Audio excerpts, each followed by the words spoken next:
Releasing in Australian cinemas on the 22nd of February is a new film called The Rooster, and it's my great pleasure to be speaking to the writer-director of The Rooster, Mark Leonard Winter. Mark, welcome to Movie Metropolis. Thank you, Peter. It's lovely to be here. Good to talk to you, and this is your debut as a feature film director. What was the inspiration behind The Rooster? Well, uh, look, basically, m- a few years ago, I sort of went through a real battle with my own mental health. I sort of lost myself in a way. Um, and it was a very scary time. And it was a time that I think a lot of Australians go through. But I think a lot of Australian men have incredible difficulty talking about it and dealing with it and finding a way to comprehend uh, what is happening inside you.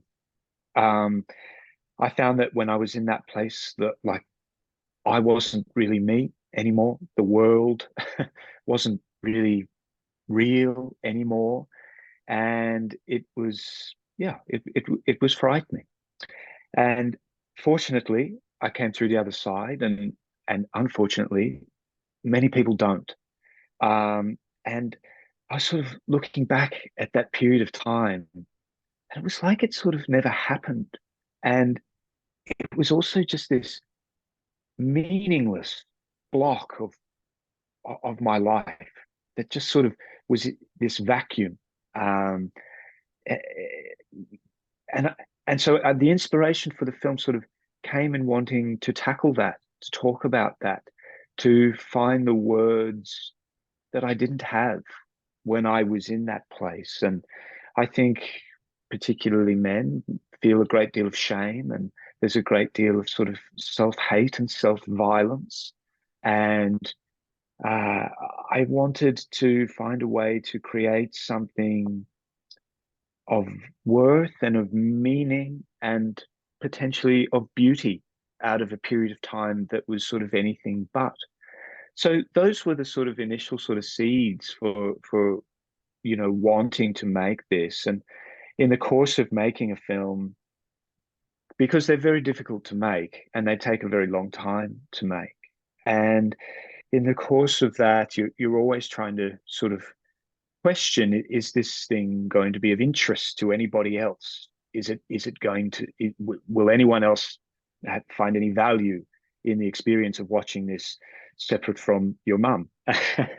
And I found during the process sort of, I talked to people who weren't in the film or arts sort of business. I'd talk to them and sort of say, they'd say, "What are you working on?" I say, "Oh, well, I'm trying to make this movie that's sort of trying to tackle this stuff." And from there, uh, that they'd sort of go like, "Oh, have you had some experience with that?" And then I'd sort of talk about some of the things that happened to me, and then they go, "Oh, well," and then they'd suddenly start talking about some of the things that were happening to them, and it would never have come up if it wasn't a, if that those sort of things generally sort of remain private, but with a little bit of permission, it became sort of slightly easier to talk about. And it was happening so frequently that people were talking to me about issues that they'd faced, that it gave me the sort of courage to stick with it. And I hope that there was some worth there, that people might be able to connect with this, and so that sort of kept me going. But that was the initial sort of impetus. And I guess secondly to that, it was my first film. I hadn't made a bunch of shorts before, and the second creative sort of block of this was, what could I do that was achievable? So I wrote this film to be shot at my house in rural Victoria, and I wrote it for locations and landscapes that I had access to, and they were a big part of the creative jigsaw puzzle of putting this together. My wife produced the movie, and everybody showed up, and we had breakfast and lunch in my garage each day, and slowly made this film. So they were the two sort of major kind of inspiration points. Wow, thanks for that, Mark. That's quite an insightful and courageous sort of explanation for the film, and I certainly appreciate your own circumstances and how you've put that into the film. So congratulations on that. So can I ask Thank you. you, yeah, so can I ask you about actually getting the screenplay right so that it's ready to film and having that production behind you so that you're able to film?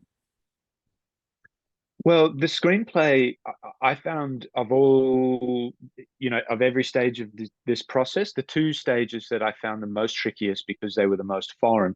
My background, I should say, it was in acting. Yeah. So I spent a lot of time sort of in front of the camera and on set. But the process of writing a screenplay and then the process of editing were the two most sort of foreign elements to me. So it just took time. It just takes time, I think, and you need a lot of consultation, and and basically you need to kind of keep writing and then try to find people who are smarter than you to give you advice, because there comes a point that you really can't see what you're doing, amongst amongst the sort of you know mess of ideas that you're collating together to try to find that pathway through. So, but one of the biggest advocates for it was Hugo Weaving.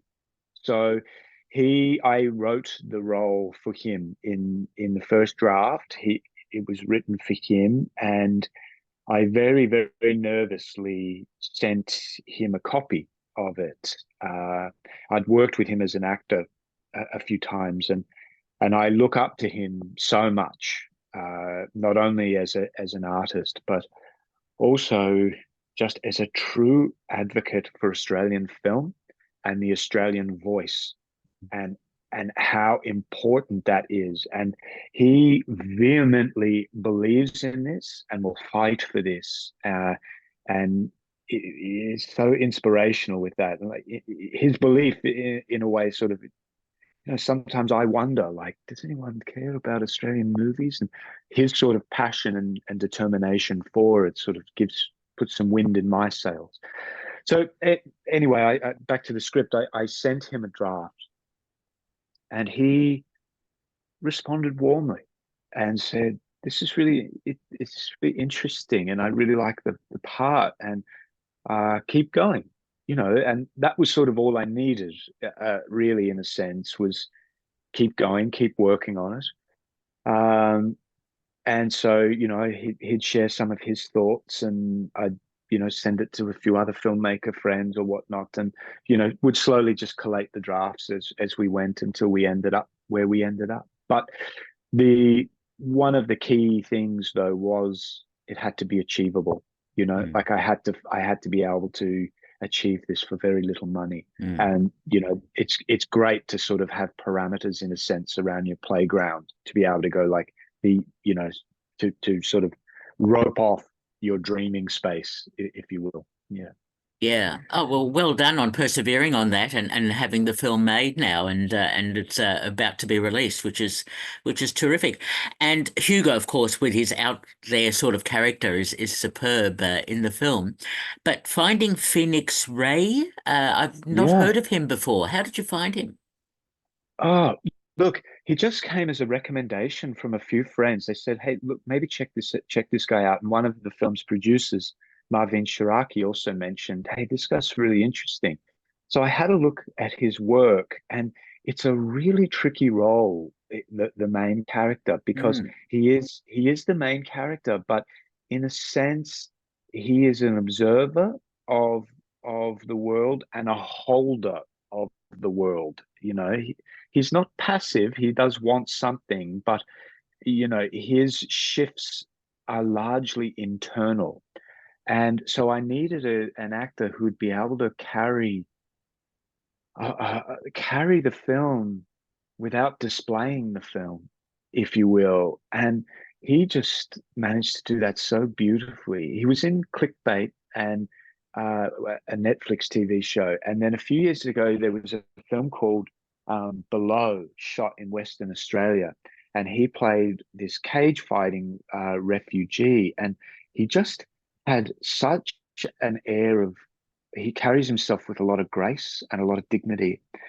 And he has a very strong presence because he's a very handsome man. But I felt like you could really start to sense his inner life, you know, as an actor, and what was happening inside him in a way that he wasn't telling us. We could just sort of observe it. So we were so fortunate to get him, and watching he and Hugo work together and develop that friendship was very, very special. Um, Also, it takes a fair bit. Like Hugo is, you know, it's hurricane weaving coming at you at 150 kilometers an hour. And it takes a lot of sort of quiet self-confidence to just sit within yourself as this kind of, you know, cyclone is spinning, or a cyclone of chaos is sort of spinning around you.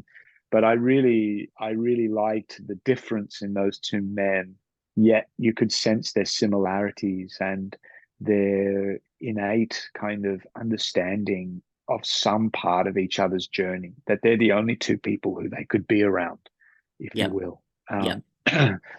Yeah, so yeah, just developing that. I mean, the friendship was there on the page, but sort of seeing how those guys open that up and actually sort of manifested that, and it became so much more special and so much more a central part of the film than perhaps I sort of initially realized. Sure. No, they're both excellent and they work well off each other.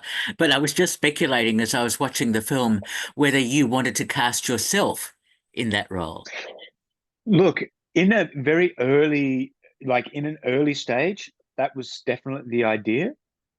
I had a friend who said like, okay, who was an actor and had moved into directing. Thomas Wright, who did The Stranger and Yeah. Acute Misfortune, and he said, yeah, look, okay, your acting might get better, but he's basically said something's going to suffer. Either your directing will suffer or your acting will suffer, and you will have a mental breakdown. uh, Oh, and and so I sort of thought, okay, look, this is a first time for me, and you know the beauty of acting, and I sort of was thinking about it in the way that I work.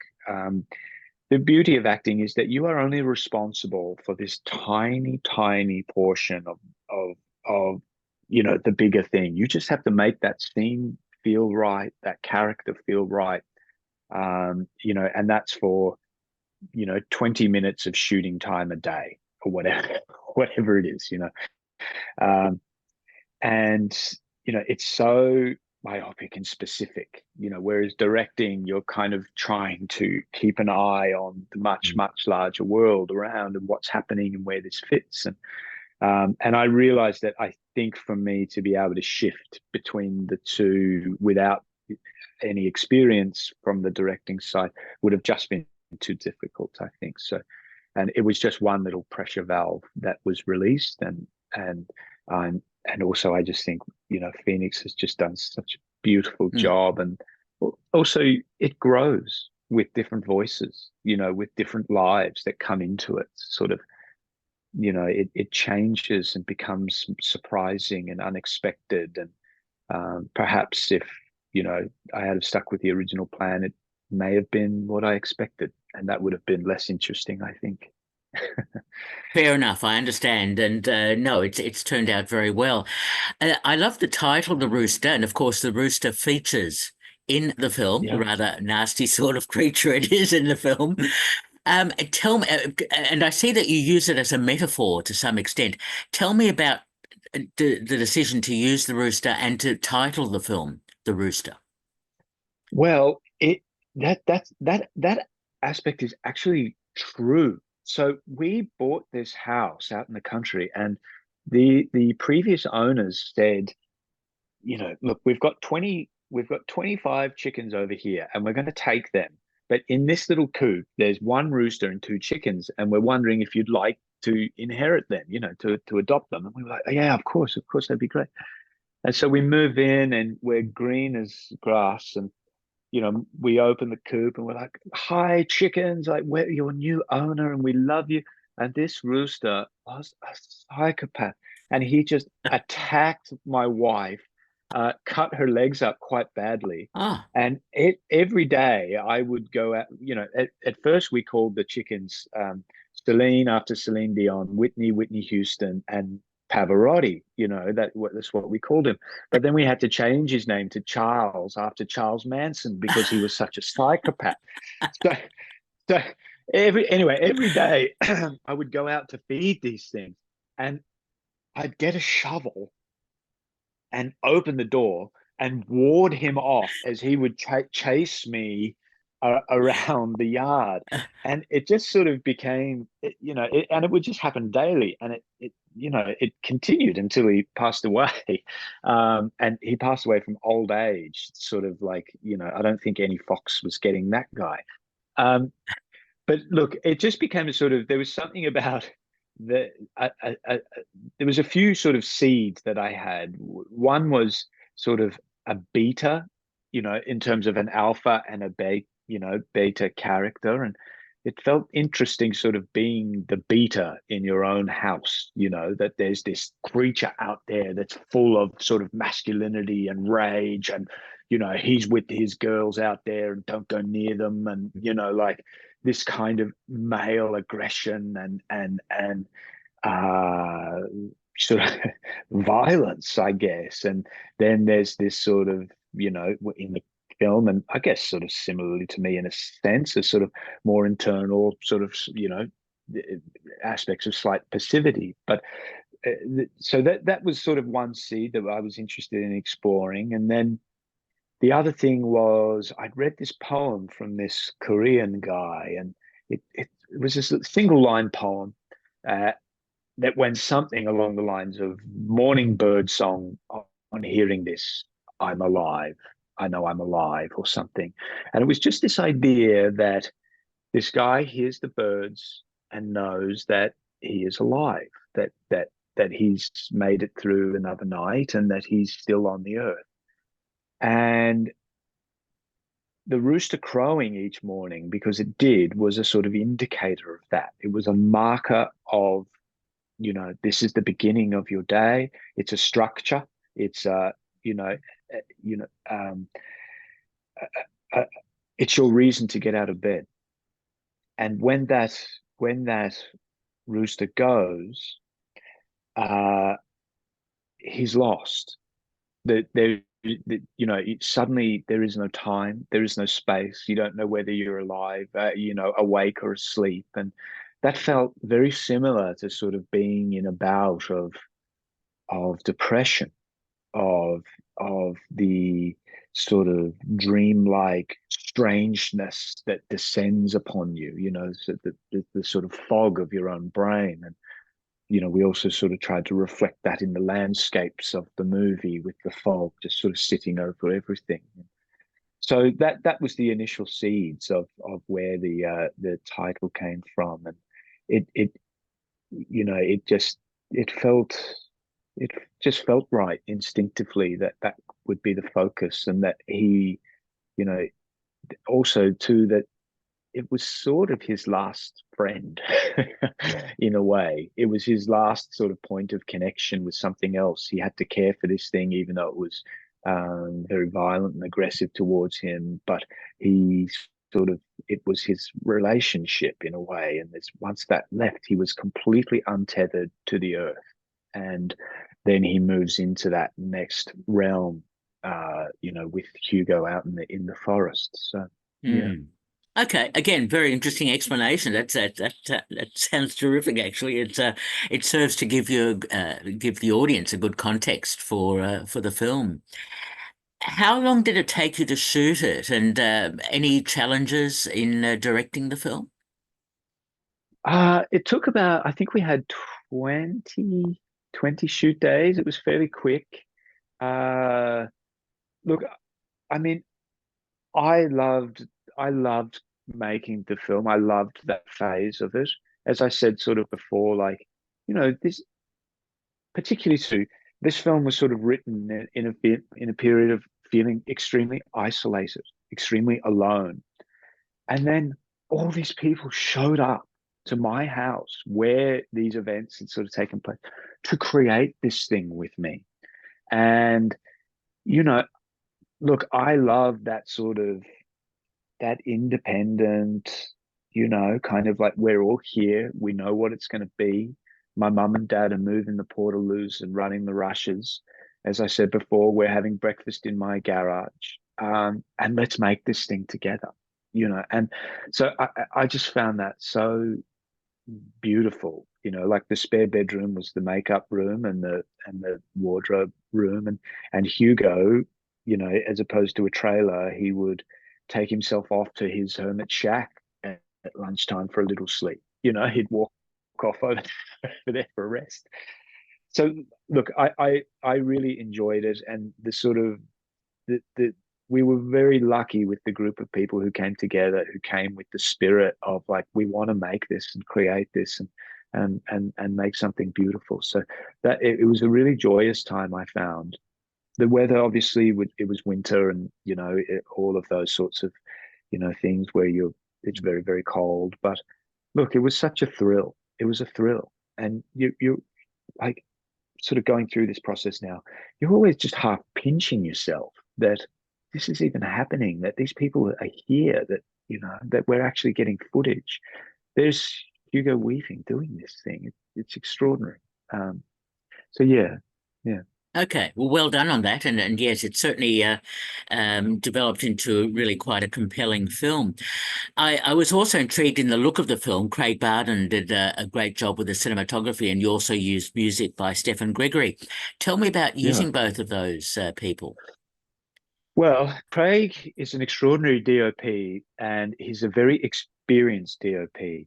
And I found DOPs are very tricky to find, because either they don't get out of bed for less than $250,000 a day or whatever it is, or they don't quite have the experience and can bring a crew, can bring a team with them.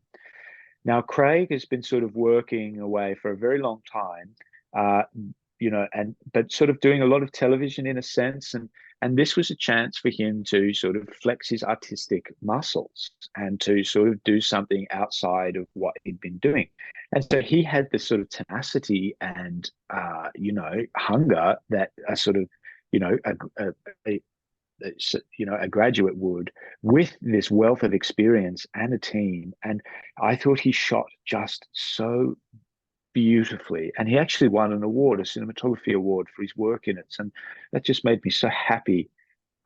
We took the look of the film actually from one provocation for it was these Polaroids from Tarkovsky. So Tarkovsky would take Polaroids and throughout his life and career, and he's written this little book called Instant Light, I think, and he's got these little poems that he's written with them, and with the Polaroids, and they were just such an evocation, like an invitation to step into another world.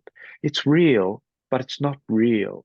It's sort of there's a mood, there's a texture and a tapestry to that, and so we sort of took that. We sort of tried to develop slowly something that we called sort of the Russian look. And that's sort of what we approached that with. And I think the film looks absolutely beautiful and a little bit different too from other Australian films, which I really like. Mm. And Stephen Gregory has just done the most extraordinary score. So we know you'll the poem that Dan finally reads at the end, which he's sort of been talking a little bit about. Please excuse my 1-year-old's just come home. The poem that he reads at the end has uh, um, voices that Anthony hears. These voices from another room that are leaving, which is sort of representing God leaving Anthony. This feeling of being abandoned by your God, and so we took that as sort of like, well, look, we went down many different avenues, and then thought, well, maybe the whole score is vocal music. It's music made with the voice, just in all its different forms, and that can cover a huge spectrum from grunts and sighs and groans to the sublime. of the high art that the voice is able to achieve. So they were the two sort of provocations for that. And I think Stefan's score is really beautiful and so Mm. unique as well. So it's very special. Yeah. No, it all works together very well. I was impressed, and but the whole feeling of the film in terms of tragedy and abuse, and there's of course a murder situation or a death situation that occurs in the film, which of course we won't spoil for the audience and how that develops. Yes. It's very intricately plotted in that respect. Yeah. So, what are you hoping that audiences will get out of the film, I suppose? Look, my experience has been so far that, in sort of sharing the film at various festivals, has been that, well, two things. One, I think if you've been through that, it can affect you very deeply. That you can really find sort of a very profound connection to the movie. I've also been very intrigued too that I thought I was a bit worried that perhaps women might not like the film as much or be as moved by the film as it does sort of explore, sort of in a sense, a male psyche. But that hasn't been the case. That I found that women who have been touched by that all have really responded very, very deeply. And I've also found too that a lot of them have sort of said like, "Oh, I sort of understand a little more something about my partner or my father was like that," or they've sort of gleaned a little something into the sort of something they didn't understand about the men in their lives. I hope that audiences have a, a moving and rewarding journey. Um, I think that the film is a very open-hearted film. It's opening its hand to you. It's an invitation to sort of say, "Have you ever felt like this? What's Mm. your experience with this?" Um, and I hope that it's a hopeful film, really. That particularly, it was very important to me. Like, sort of, it's important for me that people do come out of this. It's not, that there is, you can get through that period of time. And those two characters who are seemingly so incapable of changing the, their sort of their situation due to the intensity and complexity of their feelings and inner worlds, that there something will shift. It just takes time and maybe a few games of table tennis nude in the bush, and you'll get there. But yeah, that's my hope. Yeah. Okay, yes, I love the stunt work. Anyway, that's that's no, that's a great descriptor of how you would like audiences to respond to the film, and I think that's fantastic. And of course, the film screened at MIFF and is in the mix for the Actor Awards, which are coming up Yeah. this weekend, actually, and releasing in cinemas February 22nd, which is fantastic. Yeah, it's just amazing, to think we're out there on the, in the cinemas. It's just brilliant. So yeah, it's very exciting. And Mark, I know you work well as an actor. You've been in such fantastic films as Bellabo, Dressmaker, that episode of the Dressmaker of the Newsreader, which Ah, yes. was such a powerful sequence. I thought, or character that you created in that episode, Yeah. which is fantastic. So you really choose some really interesting projects. How do you decide what you do? Look, I mean, I'm always just trying to find things that are challenging, that are scary, that kind of take me to a new place. And adding sort of writing and directing, is an amazing sort of thing just to sort of, have, because you can sort of explore your own little weird weird things. So, but look, in all honesty, it's just whatever you're fortunate enough to get your hands on, really, and people tend to come to me with extremes. So, in you know, with people who are going through big things. So, in Fires, for example, it was a Mm. sort of heroin addict in the middle of the bushfires and not being able to get his methadone, and um, you know, and obviously in the newsreader, that sort of, somebody trying to be an advocate whilst he's dying, and Mm. talk about his life and with openness and honesty, and hoping that that will persuade a sort of suspicious and scared nation. So yeah, look, it's just fortune. I think you're just lucky when those things come your way, and you get a chance to do work that is interesting and meaning, moving to people. Yes, and I noticed too some correspondences in terms of acting and so on and roles with Little Tornadoes, which had some crossover aspects in terms of male Totally, issues. Yeah, totally, yeah. totally. I mean, that film seemed to sort of be really exploring the great male silence, you know, uh, and intergenerational silence, like that silence that's sort of passed down. And I thought Aaron did such a beautiful job, and Rob Menzies, who played my father in that, is in this film, Mm. as the father of Steve, the boy at the beginning of the film. But look, I love that lineage of independent Australian film. I sort of came onto the scene in doing Van Diemen's Land with Jonathan Alterhider and Oscar Redding, and then you know Dame Hill, who the film is sort of dedicated to. The work he did with Paul Island with Porno, and then Little Tornadoes, and there was a film I did a few years ago, Disclosure, where these Ah. tiny little movies that have such it's just amazing that and throughout the process of making the Rooster, these things really do keep you going. You're sort of like, well, Dame did it. How the hell did he do it? All right, we'll keep going, keep going. Like there's so many walls where you feel like you should stop, and then you sort of remember, no, those guys got that movie done, and like it keeps you going and inspires you. So yeah. Okay, great stuff. All right, I'm running out of time, so just to conclude, are you planning another film as writer-director, and also have you got other acting roles coming up?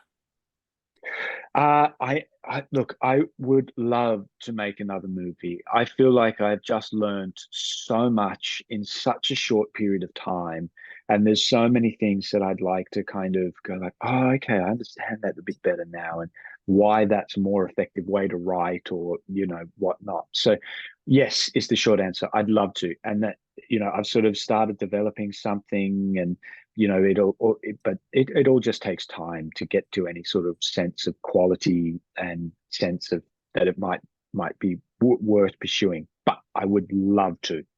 And do I have any acting? Yes, I'm on stage. In When am I on stage? Sort of mid-year in Melbourne. At the MTC, the Melbourne Theatre Company, doing a production of Streetcar Named Desire, Ah. playing Stanley Kowalski.